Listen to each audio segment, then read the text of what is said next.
Boa tarde a todos, bem-vindos a mais um Conversas à Quinta. Pedimos desculpa por este pequeno atraso de cerca de 20 minutos, mas como devem calcular, o professor Delfim tem uma agenda bastante farta e as reuniões muitas vezes nunca conseguem terminar quando nós pretendemos. De qualquer maneira, estamos aqui, vamos estar um pouco com o professor.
Ora, muito bem. Ora, aqui está, Sr. Professor. Agora Muito sim. boa tarde. Olá, boa tarde. Bem-vindo, bem-vindo. Em primeiro lugar, tenho que lhe pedir desculpa, porque, enfim, se calhar veio a correr aqui para poder estar connosco este bocadinho, não é? Vim mesmo a correr. Vamos tentar. Está-me a ouvir? Consegue-me ouvir, não? Estou a ouvir bem. Está-me a ouvir bem? Muito bem, muito obrigado. Pronto, eu estava aqui a fazer uma breve apresentação sua. Em primeiro lugar, agradecer-lhe ter aceitado o convite do projeto cultural do Agrupamento de Escolas Dr. Francisco Fernandes Lopes. Eu estava aqui a fazer uma breve apresentação sua, portanto, é doutorado em arte contemporânea pela Universidade de Coimbra, consultor da Gulbenkian, diretor do Centro de Exposições da Culturgest e programador de artes visuais da Culturgest. Representou Portugal na Bienal de Veneza em 1999 e foi co-curador da representação portuguesa à Mostra Internacional de Arquitetura de Veneza, em 2010. É autor de vários livros. Neste momento é professor na Faculdade de Belas Artes da Universidade de Lisboa e é administrador na área da programação e comunicação do Centro Cultural de Belém. Além disto, foi um grande prazer ter sido meu professor na Universidade Lusófona de Lisboa. É uma desgraça que acontece a alguns, pronto. Para mim, pessoalmente, foi porque aprendi, obviamente, e é sempre um prazer. Bem, professor, eu vou começar com uma questão que nós, inclusive, já tínhamos falado, e há muitas pessoas que não sabem o que é um curador. Pensam que é uma pessoa que cura doenças, mas eu gostava que o professor pudesse explicar o que é um curador em termos culturais. Bom, sim, um curador não é um curandeiro, não é? Mas o curador é uma profissão que foi surgindo a partir, em boa parte, do amadurecimento e do desenvolvimento dos museus no final do século XIX e que, basicamente, é alguém que, como o nome indica, tem a seu cuidado a mediação das obras de arte e do trabalho dos artistas com os seus públicos. Isto é, o curador, seja dentro de uma instituição ou trabalhando como independente, é alguém que organiza projetos, muito frequentemente exposições, de acordo com critérios que vai definindo, ou que vão sendo estabelecidos de acordo com a instituição em que está a trabalhar, e que tem como sua missão criar relações entre as obras de arte e contextos que permitam ao público usufruir de uma forma mais enriquecedora o trabalho que os artistas produzem. Repare-se que a maior parte das pessoas não tem outro acesso às obras de arte senão nos locais que a elas estão destinados, não é? Os museus, as galerias, os centros de arte, e não têm acesso direto ao ateliê dos artistas, onde os artistas criam a sua obra. Portanto, digamos que o local normal da obra de arte, o local onde a obra de arte mora, é o museu ou o local destinado à atividade expositiva. Para isso acontecer, é preciso que alguém tome a seu cargo o diálogo com o artista, encontrar os critérios certos para a apresentação das obras, desenvolver com os artistas, ou por vezes com artistas que já não estão entre nós, desenvolver os contextos, desenvolver o enquadramento que permite o público ter uma relação mais enriquecedora com o trabalho artístico. Nesse sentido, o curador é um mediador cultural. É um mediador cultural que tem como sua atividade, normalmente, fazer escolhas, fazer opções, perceber que a arte é um contexto criativo que tem ligação com o seu tempo histórico, com a sociedade onde está inserida, com aqueles que a querem fruir, e esses contextos têm que ser pensados e trabalhados. Eu gosto de fazer, normalmente faço uma relação com a atividade editorial. Toda a gente percebe que para lermos um livro não basta o escritor escrevê-lo. É preciso que o escritor o escreva, evidentemente. Essa é a condição sine qua non.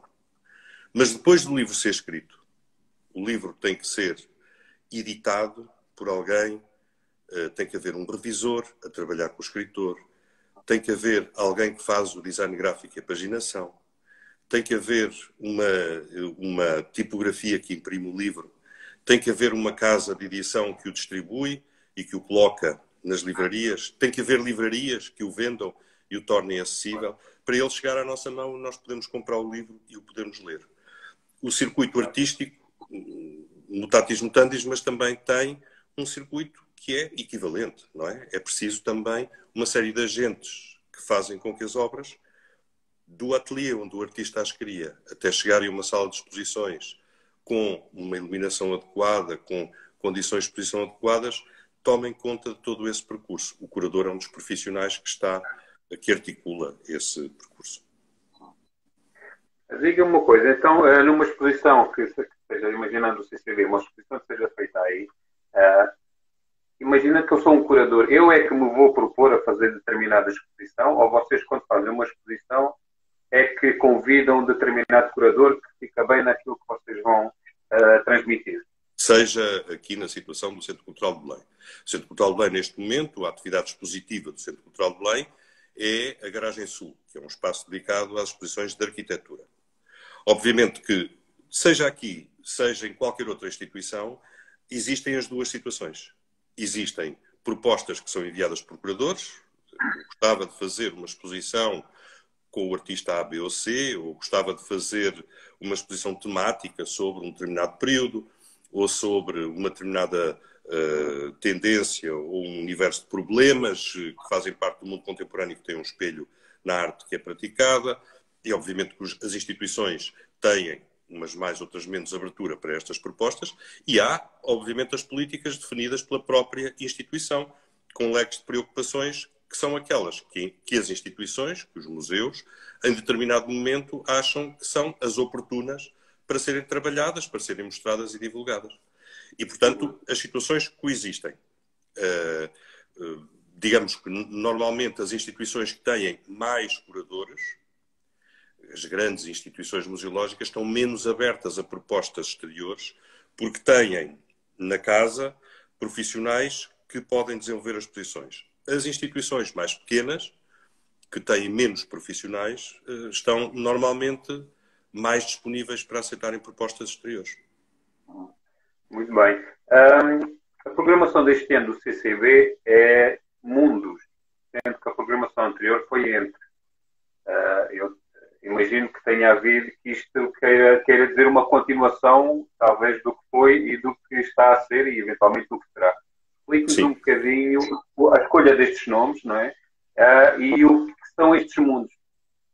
Bom, a opção que foi tomada para a programação do CCB na época anterior e nesta situa-se numa ótica de continuidade.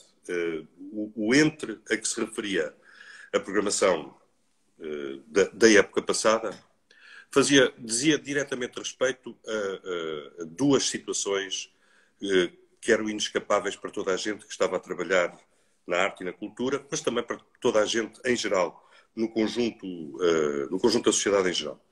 Por um lado, nós vivemos entre modelos, entre paradigmas de sociedade, entre modelos de desenvolvimento, confrontando questões que têm a ver com a nossa própria sobrevivência enquanto comunidade humana e, portanto, aquilo que nós, neste momento, nos pareceu que tínhamos que pensar um pouco é que situação é esta entre modelos, entre paradigmas, entre soluções que nós estamos a viver. E, portanto, necessariamente que este lado de transição de modelos sociais tem que se espelhar na atividade das instituições culturais. Por outro lado, este entre referia-se também muito diretamente ao modelo, a uma situação que é aquela que nós julgamos nós que demorava menos tempo, mas que, pelos vistos, tem arrastado muito mais, uma situação entre confinamentos, entre fechamentos e aberturas, motivado pela situação pandémica. Por fim, depois de uma primeira fase de fechamento, o entre dizia respeito também, numa ambivalência que a língua portuguesa permite, era também um convite a entrar. Entre como um convite para entrar. Essa programação foi uma programação que nos levou a situação da época passada foi uma situação muito complexa para todos os agentes culturais, para os artistas em primeiro lugar e para aqueles com eles lidam diretamente. Levou a que imensos espetáculos tivessem que ser adiados. E, portanto, nós no CCB, no verão do ano passado, decidimos fazer uma programação muito intensa durante o verão, que nos permitiu encaixar muitas das produções que nós não pudemos apresentar durante o ano. A esse período da programação de verão, nós chamamos destemporada. Destemporada porque ela era ao contrário da temporada normal. Normalmente as temporadas elas acontecem de setembro até julho. Aqui nós tivemos uma intensidade enorme de programação entre junho, julho e agosto e chamámos a esse período de destemporada. De facto, nós conseguimos honrar os compromissos artísticos praticamente todos de apresentação do trabalho dos artistas, temos muito, muito orgulho nisso. Conseguimos fazer uma programação de verão muito intensa, mas essa programação de verão necessitava agora de entrar numa fase diferente, de olhar e de nos apercebermos de transformações que estão a passar no tecido artístico e que representam formas muito diferentes, muito diversas de pensar como é que a arte é produzida, seja no campo da música, no campo da dança, no campo do teatro ou mesmo no campo da arquitetura. E, portanto, a nossa temporada deste ano, ela teve como tema mundos. Mundos não só na sua vertente geográfica, que também tem aqui uma expressão importante, já lá vou, mas também mundos na sua vertente da diversidade entre o mundo individual de cada um e o mundo coletivo em que vivemos, ou os vários mundos coletivos em que vivemos. E, portanto, a programação do CCB tem uma grande atenção a produções de criadores emergentes, de criadores que estão a dar os primeiros passos no seu trabalho, mas também tem uma atenção muito vincada a criações que vêm do universo de referência, do universo de mentais, de pensamento e de configuração muito diferentes entre si.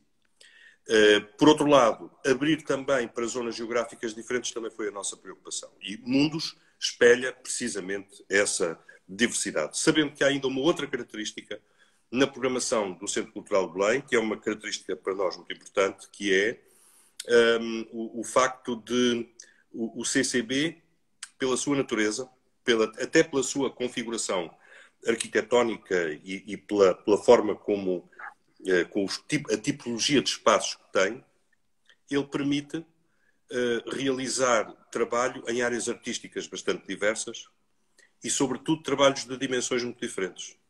O CCB tem um grande auditório, que tem uma capacidade para 1.400 espectadores, tem um pequeno auditório com uma capacidade para 350 e tem uma black box com uma capacidade para a volta de 95 pessoas.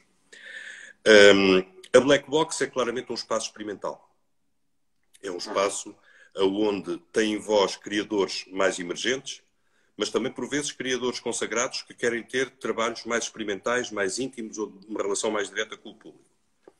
O pequeno auditório é um auditório onde o trabalho que é apresentado, o trabalho artístico que é apresentado, não é um trabalho para grandes massas de público, mas é um trabalho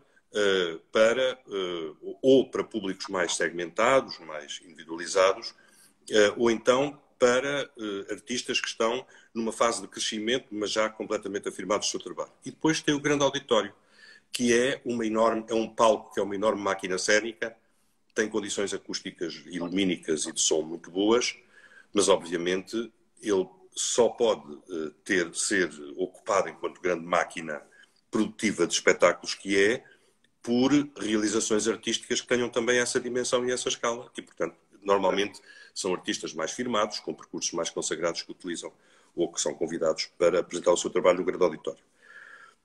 A segunda característica do CCB, para além dessa diversidade, é a maneira como o cruzamento entre áreas artísticas faz parte do ADN do CCB. Não é? A impureza no sentido em que as formas artísticas se contaminam faz parte da nossa tipologia de trabalho. E, portanto, frequentemente nós optamos por apresentar obras cuja classificação não é evidente. Elas não são exatamente teatro, ou não são exatamente dança, ou são trabalhos performativos que juntam várias áreas, ou no campo da música, cruzam zonas da música, digamos, erudita ou clássica, com música mais experimental, ou até mesmo música eletrónica. E, portanto, temos uma série de projetos que resultam de cruzamentos, ou entre criadores que vêm de diferentes áreas, ou em projetos híbridos na sua concepção. E isso faz parte daquilo que o CCB é e da localização do CCB no tecido artístico. Exatamente. Professor, quando se pensa numa programação, que cuidados é que se deve ter em relação aos públicos? Bom, a programação, seja do CCB ou de outra instituição qualquer, ela tem que ter a noção de que o público, digamos em termos geral, não existe. Existem públicos. E os públicos são diferentes entre si, são diferentes nos seus gostos, nas suas apetências, naquilo que procuram.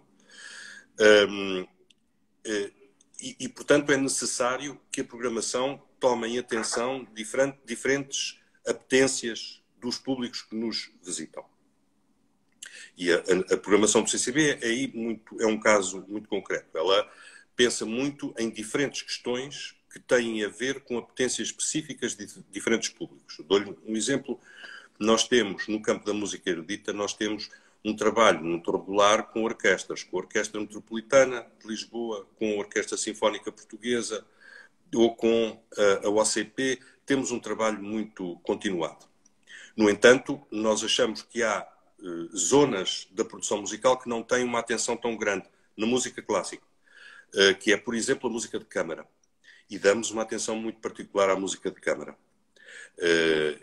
Faz parte da preocupação da nossa programação. Por outro lado, nós sabemos também que a dança contemporânea, tem no CCB um local privilegiado. Nós somos uma instituição que não tem uma companhia residente e, portanto, temos a liberdade para convidar coreógrafos ou companhias para aqui apresentar o seu trabalho, ou por vezes lançar mesmo reptos a coreógrafos para desenvolverem projetos específicos. E, portanto, tentamos cobrir esse campo também. No campo da música improvisada, da música não erudita, seja da música eletrónica, seja do jazz, procuramos sempre situações que configurem ligações entre diferentes aspectos da música contemporânea. Dou-lhe um exemplo, por exemplo, há neste momento um projeto que está a ser feito pelo maestro Pedro Carneiro com o Molinex. O que é um cruzamento entre, obviamente, pessoas que vêm de áreas muito distintas. Convidámos um músico, também artista visual e produtor musical do Porto, o Jonathan Saldanha, para fazer um conjunto de espetáculos num projeto que nós chamamos Carta Branca a Jonathan Saldanha, em que ele convida ou concede, participa ou não, num conjunto de espetáculos que se desenvolvem desde o primeiro, que foi agora no final de janeiro, até agosto, e que vão trazer músicos com que ele colaborou no Uganda, ou no Haiti, ou a Virgínia Rodrigues, grande cantora brasileira, ou o Cobra Coral, em formulações que são sempre o resultado dos seus cruzamentos pessoais. Enfim, isto para dizer que a preocupação da programação, aquilo que baliza a programação, é, por um lado, a nossa antevisão do que está ativo no tecido cultural, não é? Daquilo que está a fervilhar no tecido cultural, estarmos atentos, e os programadores estarem atentos e perceber o que é importante trazer, e, por outro lado, também apontar caminhos, não é? Por exemplo, no campo da música, este lado híbrido da música de hoje é um caminho que nós queremos explorar, porque sentimos que aí está a acontecer uma enorme disponibilidade e uma enorme abertura dos músicos para colaborar em instâncias muito diversas, então nós temos que estar atentos e seguir esse caminho. Portanto, se quiser, por um lado, a atenção à realidade criativa, por outro lado, também alguma componente prescritiva, isto é, acharmos que alguma coisa é importante mostrar num momento específico. Exatamente. Professor, vamos voltar aqui um bocadinho para a arte. Uma questão que me pediram para lhe colocar é a seguinte: a arte tem valor de uso ou de existência?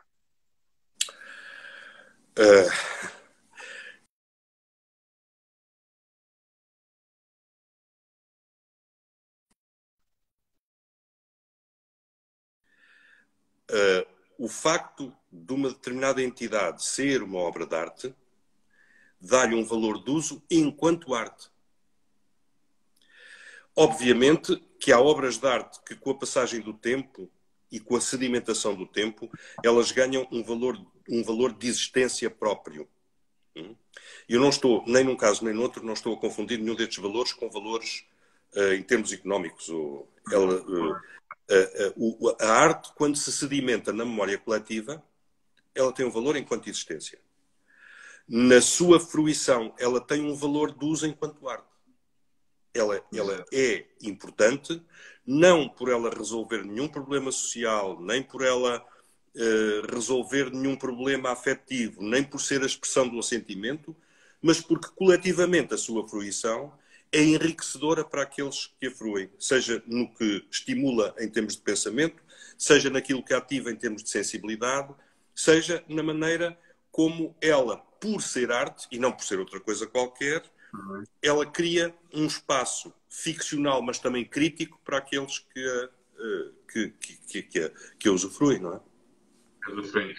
Falou aí de uma fruição artística, portanto, toda a possibilidade de fruição artística só é viável enquanto fruição artística.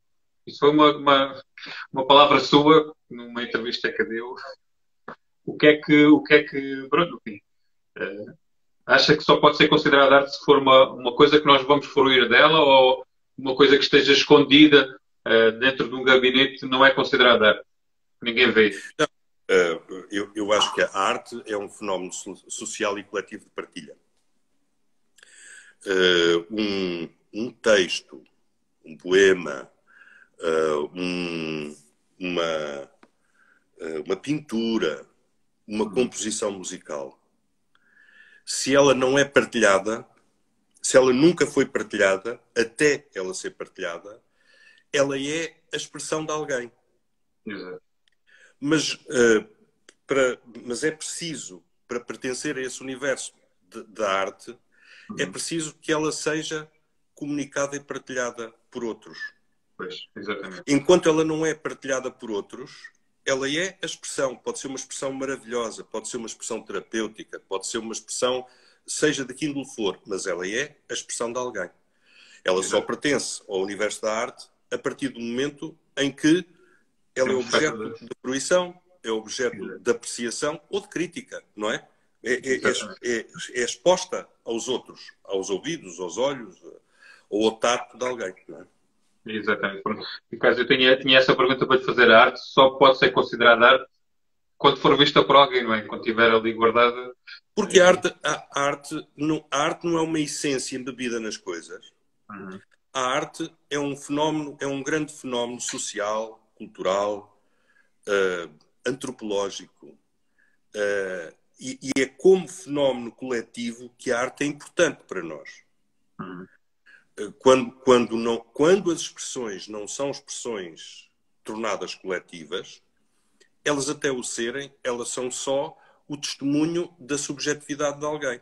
Não quer dizer que não sejam muito interessantes, mas são o testemunho da subjetividade de alguém. Elas estão ao mesmo nível, se quisermos, da terapia, não é? Quando vamos a um psicólogo e contamos... É esse nível que a arte está. Obviamente que quando ela é comunicada, quando ela é confrontada com outrem, é aí que ela se cumpre enquanto arte, enquanto fenómeno que envolve comunitariamente os outros. Então, e quem é que define o que é um artista? Em primeiro lugar, o próprio. Em primeiro lugar, o próprio. É preciso que alguém ache que o seu campo ou a sua vontade é de estar dentro desse domínio social de partilha. Obviamente que alguém se considerar um artista não é a garantia de que globalmente seja consensualmente considerado enquanto tal. Mas obviamente que a única forma de fazer a ponte entre essa individualidade da pessoa se considerar o artista, ter essa energia interna, não é? De que é nesse campo de uma determinada poética da construção, da partilha com os outros dessa poética, que é aí que está o seu interesse e o seu trabalho. Esse é o primeiro passo, e é um passo incontornável, não é? E obviamente que depois a aceitação coletiva, o maior ou menor consenso, depende de imensas instâncias, sejam elas instâncias de legitimação, sejam elas instâncias de partilha, de crítica, de comentário ou de mera fruição pública. Depende de muitos aspectos. Quer dizer, como em tudo na vida, há muitos mediadores, não é? Uma coisa é certa, para ser artista ou para alguém se considerar como artista, não é preciso nem uma formação específica como artista, nem é preciso nenhum documento social que o prove como tal. Essa é a grande vantagem das práticas artísticas, é que elas estão intimamente ligadas a alguma coisa que alguém considera uma necessidade própria, não é? Uma necessidade expressiva própria de comunicante com os outros. Outra frase sua que diz assim: a utopia de libertação é fundamental na prática artística? Sim. Aliás, essa frase eu acho que as práticas artísticas configuram sempre uma utopia de libertação. Uma utopia de libertação em relação a si próprio, porque as práticas artísticas englobam, abraçam, não é? Como talvez nenhuma outra prática social, abraçam a possibilidade de erro, de falha. Não é? Tem aquela frase do Beckett, não é? Do dramaturgo que dizia falhar mais, falhar melhor, não é? Trata sempre de falhar, mas melhor. E, portanto, as práticas artísticas têm essa possibilidade embebida de se libertar, em primeiro lugar, de si próprio e dos atavismos próprios. Em segundo lugar, de alguma maneira, se libertar daquilo que é pura e simplesmente a arte transmitida do passado e, portanto, haver uma abertura em relação ao futuro, não é? E, finalmente, porque as práticas artísticas configuram essa utopia de serem uma expressão livre. O que é interessante é que as artes são produtivas e socialmente intensas, mesmo sabendo que esse processo de libertação é um processo utópico de libertação, não é um processo efetivo de libertação. Há um exemplo que eu costumo dar a propósito precisamente dessa questão, que é o de um pintor muito importante em metade do século XX, chamado Jackson Pollock, que uma boa parte do seu... Ele é conhecido, sobretudo, por uma tipologia de trabalho que ele fez entre 1949 e 1952, que são os chamados drippings. Ele deixava cair pingos sobre a tela, tinha um lado de acaso, não é? Um lado de aleatório, na maneira como eles eram. E o grande objetivo de Pollock era chegar à forma absolutamente livre sobre a tela. De facto, ele nunca o conseguiu, porque a liberdade absoluta é uma coisa que não existe, porque nós temos um corpo, a pintura é feita por um corpo que tem uma determinada dimensão, uma determinada forma, determinadas possibilidades de se mexer no espaço, e, portanto, a liberdade absoluta não existe. Não importa. O que importa é essa utopia de libertação do limite do corpo, do limite da possibilidade da prática artística. É nessa dimensão utópica que o seu trabalho é muito importante e mantém, ainda hoje, não é? Ainda mantém a mesma frescura e a mesma capacidade de nos pensar sobre essa questão da arte enquanto libertação com que ela nasceu, mesmo se é um projeto falhado nos seus pressupostos. Exatamente. Não sei se ainda temos um bocadinho de tempo, por sei que o professor vai ter que ir para outra reunião já, não é? Tenho outra reunião marcada a seguir, tenho, infelizmente. Pronto, vou-lhe fazer só mais uma questão e agradecer. E pronto. Foi pena nós não podermos ter estado aqui mais tempo, porque havia tanto para falar e tanto para falar sobre a arte, não é? Porque a arte é tudo, aliás. A arte é uma panóplia de coisas, portanto, eu só lhe queria perguntar mais uma coisa. O não se pode, o dever ser é um poderoso transcendental artístico no mundo em que vivemos? Eu tenho de explicar o que é que quer dizer transcendental. Transcendental é uma expressão de um filósofo alemão, do Immanuel Kant, que é um filósofo muito importante para a estética e para o nascimento da estética a partir do final do século XVIII.